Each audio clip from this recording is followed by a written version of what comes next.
जय श्री राम।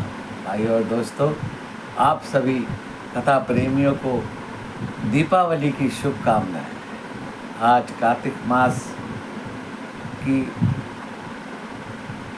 अमावस्या तिथि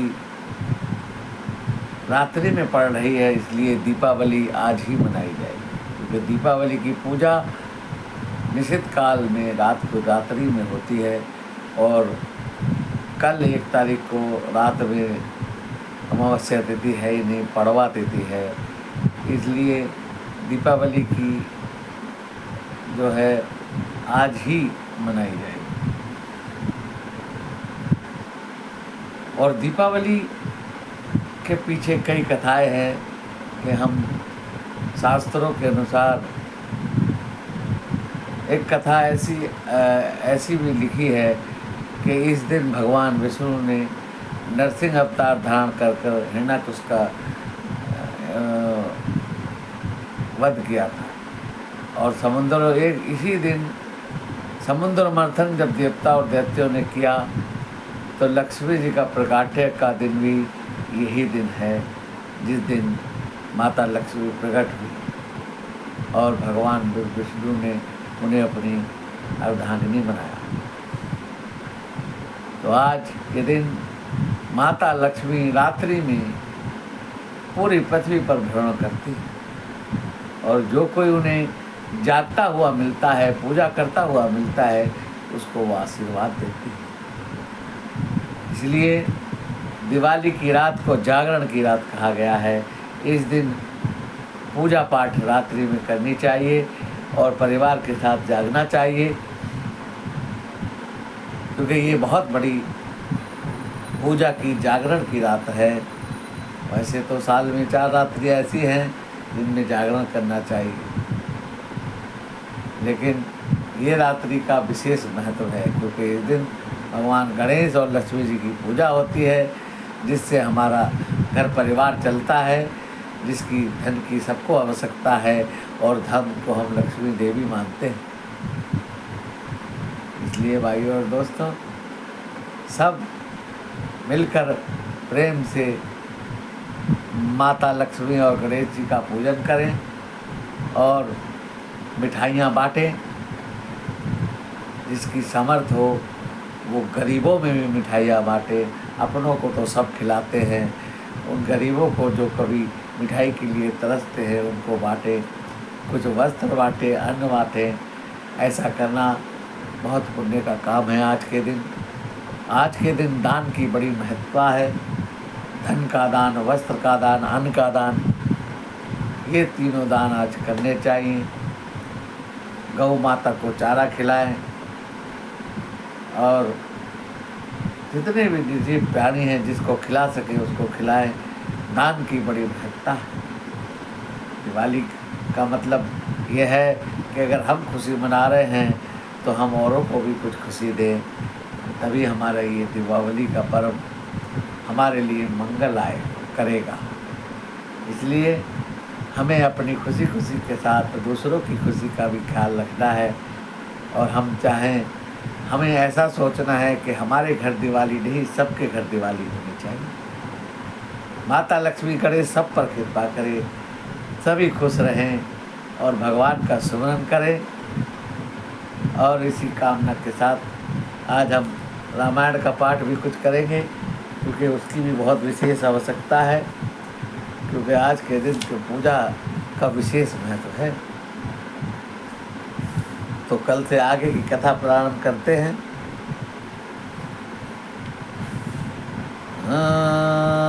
सुन लंकेश सकल गुण तोरे, ताते तुम अतिशय प्रेम मोरे। राम वचन सुनि बानर जो था, सकल कही दे कृपा बरु था। हे लंकापति सुनो, तुम्हारे अंदर उपयुक्त सब गुण हैं, इससे तुम मुझे अत्यंत प्रिय हो। राम जी के वचन सुनकर बानर भालू बहुत प्रसन्न हो गए हैं और राम जी की जय बोलते हैं।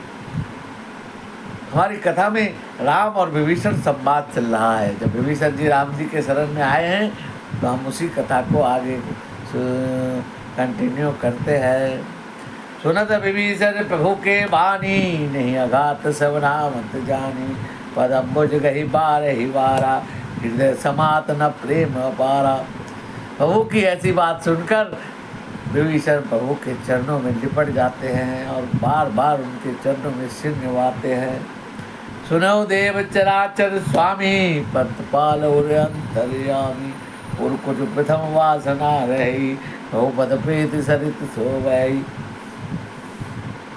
अब विभीषण जी कहते हैं कि हे देव, हे चराचर के स्वामी, आप सुनिए, आप शरणागत की रक्षा करने वाले हैं। और इससे पहले तो मेरे हृदय में थोड़ी बहुत वासना थी, लेकिन अब आपके प्रभु के चरणों की को दर्शन करके मेरी सारी जो वासना है वो समाप्त हो गई है। अब कृपा लेने जो भक्ति पावनी, देव सदा शिव मन भावनी, एवं मस्तु कह प्रभु रन धीरा, मांगा तुरंत सिंधु कर नीरा। तो प्रभु राम जी ने कहा कि मैं तुम्हें अपनी अनपायनी भक्ति देता हूँ, और एवं अस्तु कह दिया प्रभु ने, और तुरंत समुद्र का जल मंगाया है। यद्यपि तव सका तब इच्छा नाही, मोर दरस मोह जग माही, बस कही राम तिलक ते सारा, सुमन वष्टि नव भई अपारा। भगवान जी ने कहा वैसे तो मेरा दर्शन ही अमोघ है, फिर भी मैं कुछ और चाहता हूँ। रावण क्रोध अनल निज स्वार समीर, श्वास समीर प्रचंड, चरत विभीषण राखऊ, दीनऊ राज अखंड। राम जी ने विभीषण का तिलक कर दिया समुद्र के जल से और कहा आज से मैंने तुम्हें लंका का अखंड राज तुमको दे दिया। जो संपत्ति शिव रावण ही, दीन दिए 10 मात, सोई संपदा विभीषण ही, सकुच दीन रघुनाथ। जो लंका शंकर जी ने रावण को दी थी, वही लंका राम जी ने विभीषण को दे दी। अभी तो जीती भी नहीं, भगवान ने पहले ही उसको लंका का राजा बना दिया। तब किसी ने पूछा कि प्रभु अगर रावण भी आपकी शरण में आ गया तब क्या करेंगे? प्रभु कहने लगे कोई बात नहीं, मैं उनको अयोध्या का राज दे दूंगा। देखा प्रभु अयोध्या का राज तो भरत को तुम्हारे पिताजी दे चुके हैं। देखा मैं भरत को वैकुंठ का राज दे दूंगा। तो प्रभु की लीला तो प्रभु जाने, लेकिन ऐसा कुछ संत लोग बताते हैं, कहते हैं, तो वही हम आपको बता रहे हैं, हमारा अपना कुछ नहीं बताने के लिए। अज प्रभु छाड़ी भजई जे आना, तीनर पशु बिन पूछ विसाना, जानिता ही अपनावा, प्रभु स्वभाव कपि कुल मन भावा।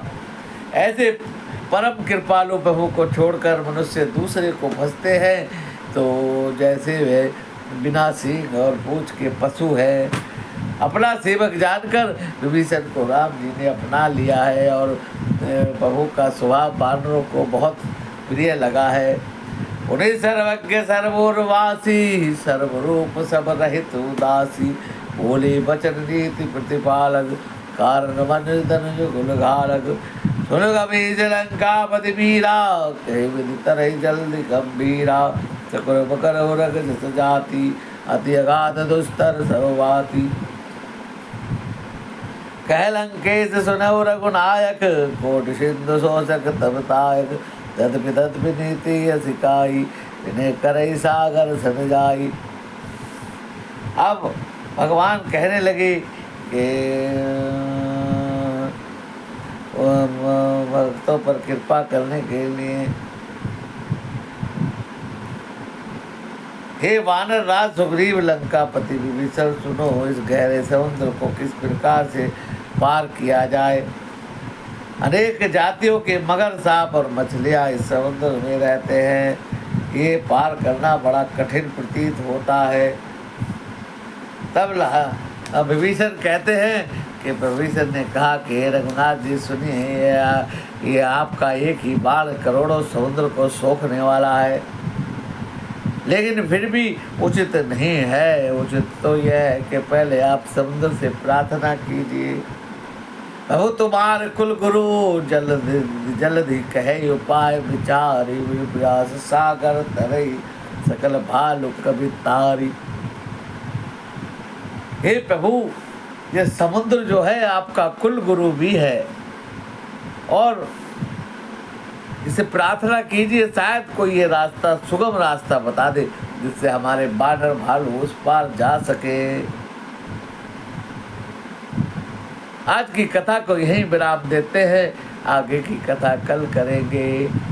भगवान राम सबका मंगल करें। आज दीपावली की शुभकामनाएं सभी राम भक्तों को।